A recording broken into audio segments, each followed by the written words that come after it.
Hey y'all, welcome back to Team LoCoFit Roundtable. I'm here with all of the Team LoCoFit coaches, Jillian, Karina, Lauren, and Ryan. Super excited to be back for another episode. And yes, a lot of our lighting is trash because we're actually recording this later. So if everybody looks a little bit, we don't have jaundice. Ryan looks very concerning, pale. I don't know what's going on with his color, but I look great. yeah. Everybody's good. It's just a weird time of day without the natural glow. So in any case, we wanted to dive right back into where we left off last week. So if you didn't listen to last week's, go do that, because we talked about the transition from a dieting phase to the off season and the first part of it specifically. So we covered the first 4 to 8 weeks of an off season, which is a little bit different than afterwards, right? So the beginning part, which we dived all into last week, is very, very intensive for a lot of different ways, physiologically as well as psychologically. But now after you've gotten kind of through that hump, after you've gotten through the really, really hard 4 to 8 weeks, what do you do? Do you have to be as strict, kind of where are you, with food and your relationship with food? So generally how we like to coach is, yes, you still want to have a, control of what you're eating. You still want to be, on track, but we all have kind of embodied more of I like to call it structured flexibility. So basically you have structure within your days, but then there also is more flexibility. So there's flexibility in different ways. So you can have untracked meals. You can have an entire intuitive eating day.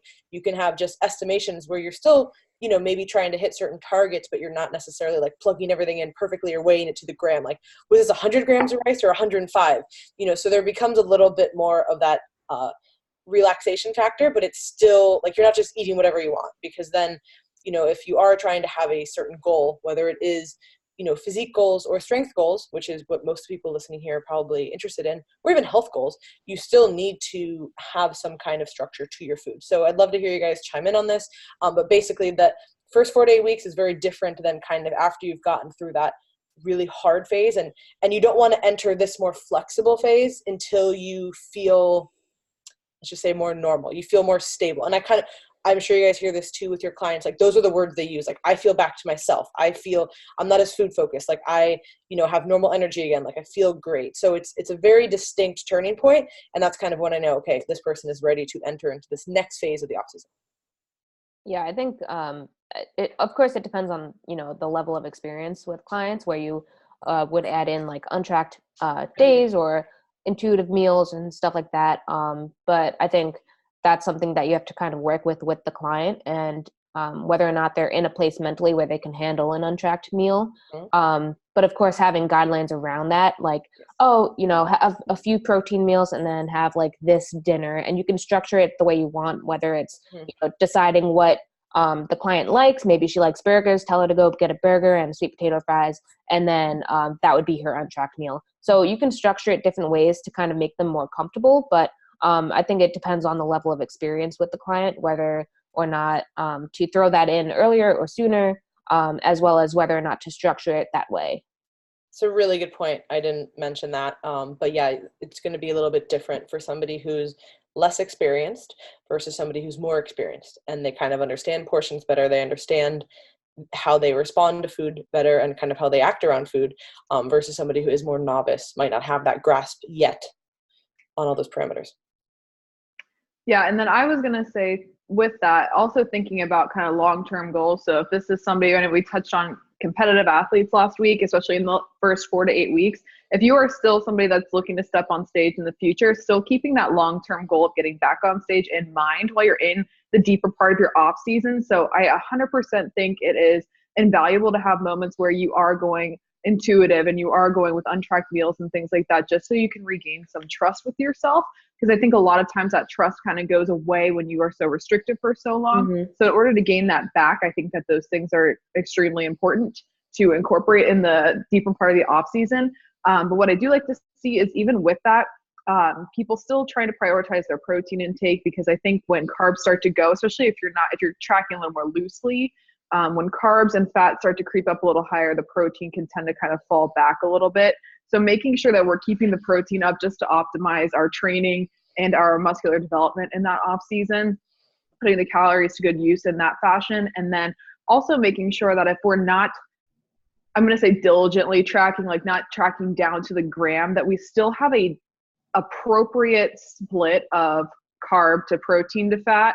That way we're not going too high carb and too high fat at the same time. So, and I know we've all seen with clients, and probably even I know Jill specifically had posted about this, just with the insulin sensitivity that can occur in the off season, just kind of being aware while you're doing this. And again, that goes back to, I think, the advancement of the athlete as well. Yeah. And that's why we're here, to make sure that those things don't get too out of whack. But this is also general population that aren't working with us directly. So making sure that you're hitting appropriate splits, even when you're a little deeper in the off season. And from a relationship with food standpoint, I just wanted to share like a personal coaching experience that I just had. Someone who is deep into their off season and we decided to take a few intuitive eating days, and how I would benchmark that we are in a very good spot in a deep off-season phase is that she told me basically like I was able to have intuitive eating days, but I wanted to eat whole foods that nourish my body and that were nutrient dense, rather than, just going like, oh, intuitive eating, like what do I intuitively want? Just like ice cream and donuts. And touching on what you guys said is like, there's a spectrum to all of this, right? Someone who might have maybe not the best relationship with food in the past, we're definitely going to have to hold their hand for those less rigid days and like, okay, give them some sort of structure in that sense. But someone who is able to have a whole intuitive eating day and still make the right choices and have, whatever they're craving and not go off the deep end, that I feel like is someone who is in a very good spot when they're very deep into their off season and, turning around the corner soon, depending on what their long-term goal is, would likely be, in the best spot to begin a diet, depending on what their goal is. And just briefly on that, I wanted to say that even if maybe we think as a client-coach relationship that the client is in a good place to incorporate some of these things, but then maybe we do one and it just doesn't go as we had anticipated. I just want people to know that is okay. It's okay if you have a slip up or it doesn't go how you intended to go, and you do have some of these feelings that are coming back as far as like an urge to binge or something like that. Like that is why we're here. So I don't want anyone to feel guilty or bad if that were to happen, because it is all trial and error. And just because maybe we thought you're ready, maybe you're not yet, and that's okay. Yeah. And again, to touch on like the kind of getting back to your normal and kind of with your relationship with food, I find a lot with people coming out of a dieting phase that it's kind of weird. It's a weird transition to kind of trust yourself again with your judgment of meals and your judgment of untracked or intuitive eating. And I myself have struggled with this post-show where, I had maybe an intuitive day and I kind of looked at it and I was like, oh my God, did I eat too much? Blah, blah, blah. Like, I was questioning myself when, I've done this before and I've had similar meals in the past, but you kind of get stuck in that dieting mentality where you're like, all my meals are so structured, and then not having structure, you kind of have to be prepared and kind of confident in your choices, and remember to trust your judgment, because just because you're, 8 weeks, 10 weeks post show, you could still struggle there with, that confidence with your choices eating out. And then Go. So many people, so many hands. I actually wanted to something that Lauren and I talked about earlier today, is the fact that, like, say an untracked meal does go south. I don't think the answer is always, depending on, how far out we are from that show, to take that untracked meal away. We still need to try to practice control in that environment. So Yes. again, don't feel bad if you slip up the first time. Like, you might slip up the first 5 times. Yep. It might take the 6th, 7th time to be like, okay, I am mentally prepared. I know what exactly triggers me to get up at like 1 a.m. and like keep eating after this untracked meal. And things like that happen. I mean, I've personally experienced that when I first did this a very long time ago.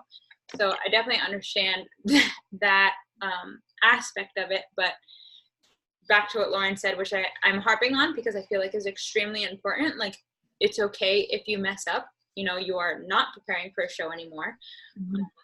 Just keep trying. So as the king of off-season and intuitive eating, I think that so my approach to everything is like perma off-season, obviously.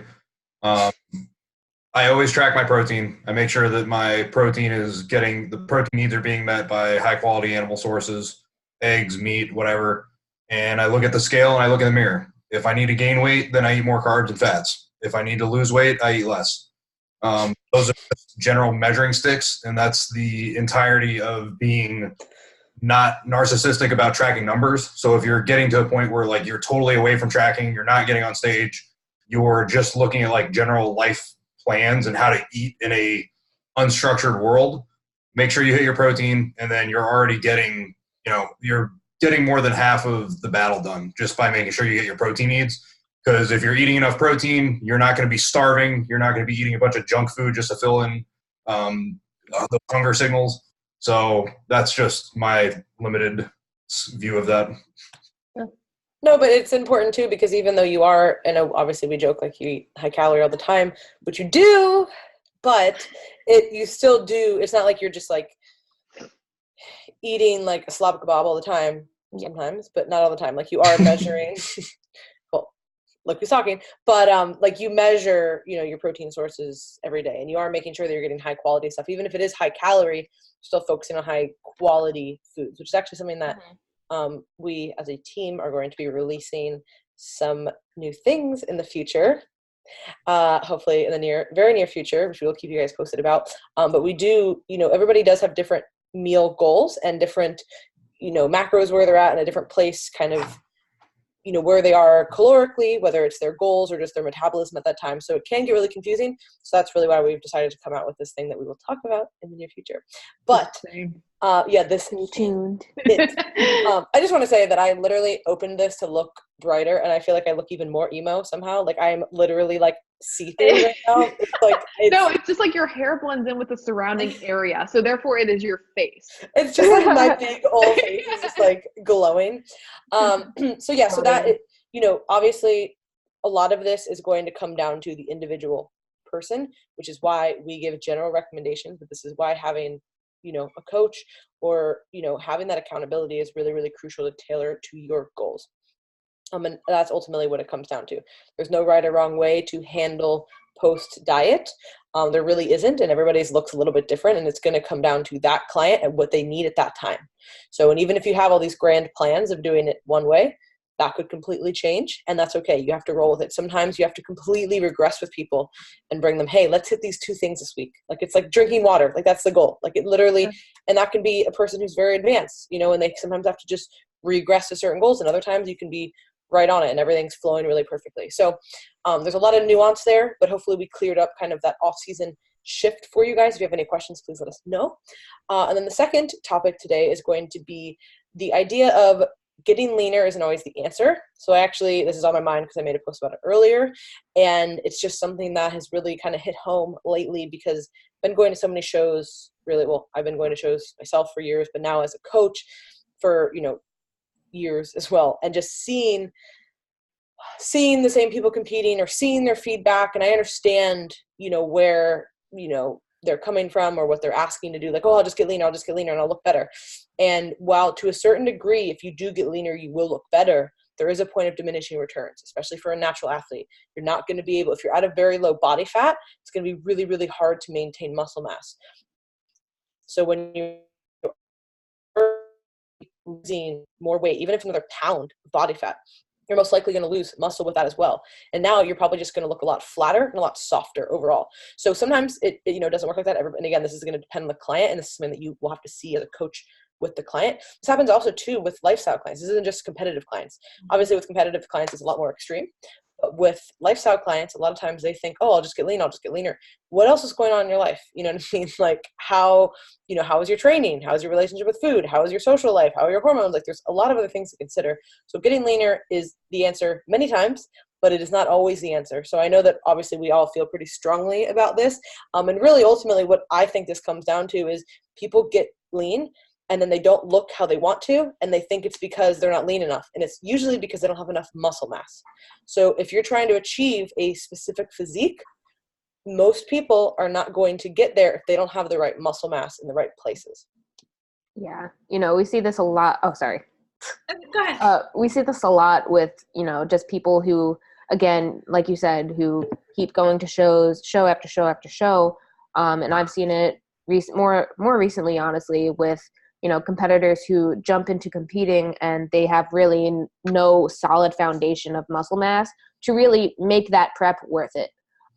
You're dieting for 16, 20 plus weeks, doing hours and hours of cardio just to lose whatever muscle mass that you probably had, just to get on stage. So that's where being honest with your clients and really just actually doing your research with what the judges are looking for as well, and preparing accordingly rather than just jumping into a dieting phase and thinking that there's something under there when you don't have, at least 3 years of a training experience, maybe more, under your belt, honestly. But yeah, and then this is actually hitting the nail on the head a lot for my clients, because I just had a conversation with a lifestyle client about this today who had a history of like chronically dieting, and we finally got to the point where she felt that she couldn't diet anymore and we weren't making any more progress. So we have been in a reverse diet phase for about 8 weeks now, and already she is ready to jump the gun and get back into the diet. And personally, as a coach, I had to kind of have that tough love conversation and saying, I knew this would happen. We both know this is what would happen because this is what has been a cycle the past 7-8 years, and that is the reason why we had to get so low with calories, so high with cardio, and you still weren't breaking past that plateau that you had continually been trying to break with cutting phases before. So I essentially just had to remind her that this reverse phase is for the intent of having a successful fat loss phase down the road, and it's important to keep that in mind, because they get caught up in the day-to-day of, I hate seeing the number on the scale go up, I feel pudgy. However, this part of the process, the reverse process, is extremely important for your end goal for a successful fat loss phase. So that's super important to keep in mind when you are thinking about dieting, and you've constantly been dieting before. No major changes will be made in a short off season. You see I see this a lot more in bodybuilders, obviously, but you see a lot of, major changes made when people take, more than a year off, in my opinion. I feel like I was going to say a lot of that, just like a little more blunt, I think. I would also like to say that, like, ladies, everything takes longer than you think. And for some reason, people are so okay being uncomfortable to get down to the leanliness needed, but they are not okay with the uncomfortableness required to go into a surplus. You need to be equally prepared for those things, because both of them are uncomfortable. Both of them are essentially a means to an end, So you need to look at your off season as, first of all, enjoy your life a little bit. We all know what goes into a prep. It's mentally exhausting. It's draining. It's time consuming. It's fantastic and rewarding at the end. Yes, but you need to remember those things. So give yourself a little bit of a break. Enjoy that time in the off season. And you need to add back weight. You absolutely have to. When I look at pictures of myself from the morning of junior nationals, I'm like, oh, I can't even believe it's me. And but I was so okay with going in that direction. But when Lauren starts to add back food the first week or two, it's like, I don't know, I just can't. But when she was like, you're going to eat lawn furniture for the next week, I was like, okay, great. So you just have to be open and understand. Is that soluble or insoluble fiber? can I use condiments? Yeah. So I don't even know. I just lost my train of thought, but sorry. No, it's okay. But I understand the reluctancy to go in the surplus direction. I totally get it. No one is wrong for feeling that way, but here I am telling people how to feel again. And but it's necessary. And if you really want to do what you say you want to do, get a pro card, qualify for nationals, whatever the level is that you are trying to achieve. If you really want that, well, then this is your price of admission. This is the time that you need to spend. And it's our job to be honest about it. And if you don't like it, then you can go find somebody else, but we're not going to put somebody through something that they're not ready for. It's just not who we are. We're not going to take your money. Yeah. Oh, sorry. Go ahead. That's okay. I was actually going to talk about something you touched on earlier with the judging feedback and stuff. And this might be semi-controversial, maybe not. But most of the time, the judges don't know what they're talking about. So if you're going to take information from them, if you're going to take their word at face value, you have to understand that you need to listen to what they're saying, but actually kind of figure out what they're trying to say. So you're taking it with a grain of salt, and you're trying to understand the feedback that they're giving you. The reasons that they're saying something might not be the right reason. Like, they're going to say words and say ideas and philosophies that aren't really ringing true. Like, oh, you need to be leaner, but it's not you need to be leaner. You need to fill out more and you need more muscle. They want you to be drier. That means you need to be leaner. Like, there's just like things that they're going to say that aren't necessarily true. And the best way to deal with all of that shit is to just bring the best package you can bring and look how you want to look and be confident.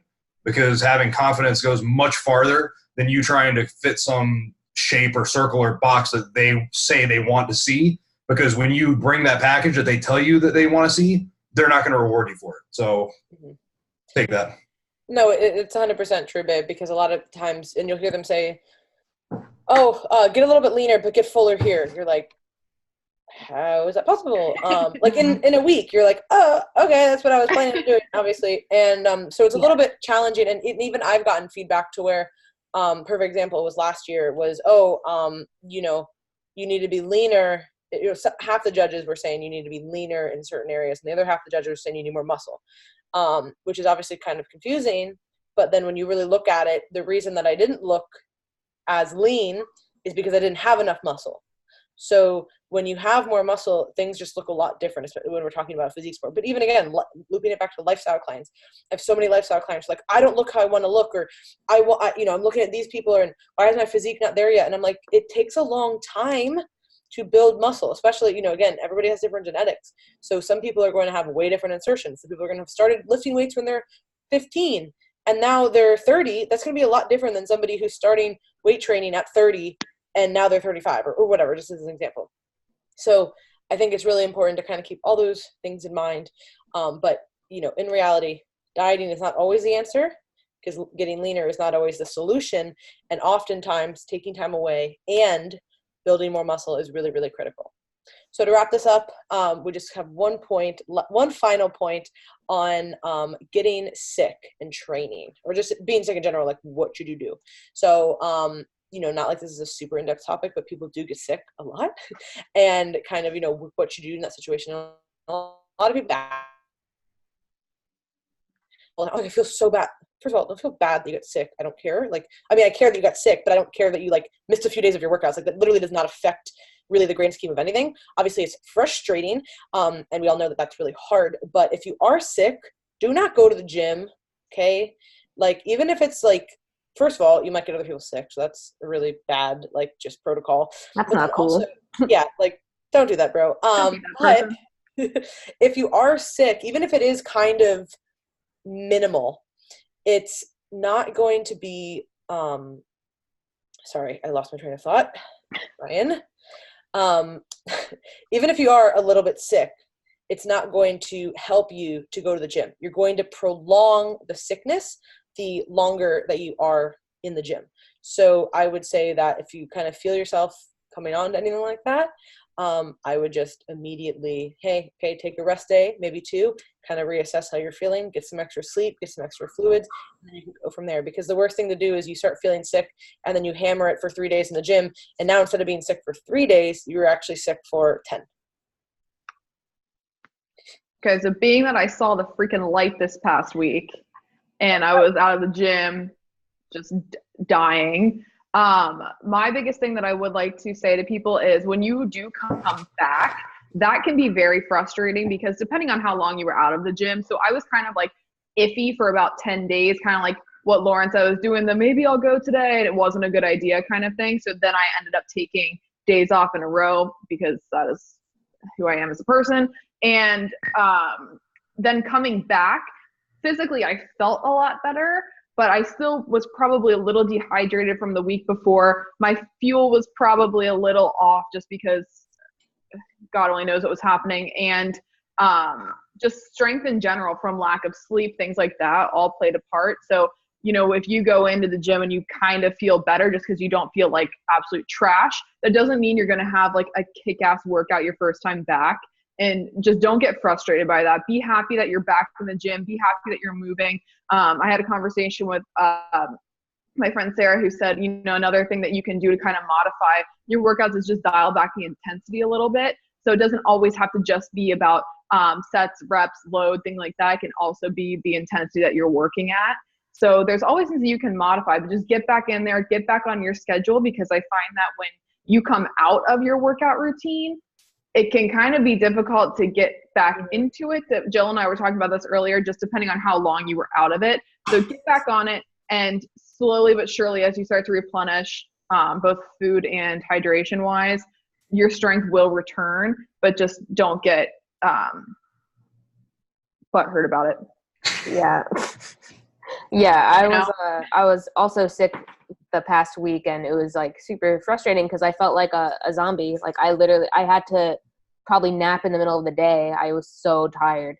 And I know it sucks. I don't nap. Okay. It's just, you should, they're great.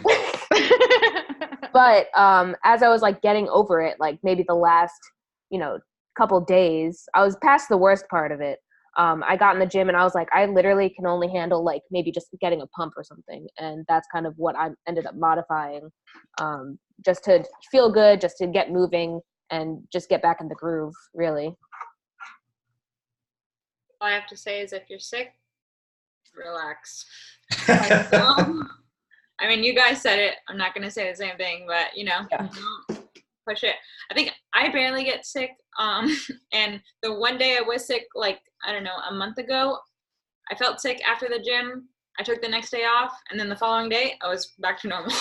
So I recommend rest, recovery, fluids, and nutrients. Yep. Boom. Yep. Pow. If you're really sick, take time off. If you're kind of a little bit not sure if you're feeling all right, drop the intensity back, just dial it back, get some blood flow, get moving, move some lymph fluid around, just exercise a little bit, and then see if you feel better the next day. If not, then just call it. But yeah, if you're actually sick, like what Lauren did, and you try and push it too quickly, it's going to set you back for a week or multiple days. That's when you have problems, is jumping things too soon, and then your cascade domino effect downstream for days and weeks of training possibly. So don't rush into it. Be smart. Do an intro week. Just keep the volume light. Keep everything chill, and take your time with it. Don't be stupid. Yeah, so I know it happens. Everybody gets sick. Some people more than others, especially if you travel a lot, and it is the reality, but you have to stay on top of it. So don't be that asshole who goes to the gym and gets everybody sick, but also just for your own sake, don't prolong the sickness by going back and training too early. So thank you guys so much for tuning in to this week's roundtable. Been getting such great feedback. So if you guys have any comments, questions, concerns, let us know. We are on YouTube, iTunes, and Spotify. So leave us a review, comments, all that jazz. You guys know what to do. And if you are interested, you can go to teamlocofit.com and subscribe to our newsletter. You should be interested because they're really good. So every week we get some pretty awesome Metcons from Karina, and we also get some really great articles written by all the different coaches. And yeah, so go to teamlocofit.com, hit subscribe at the top, put in your email, and you're good to go.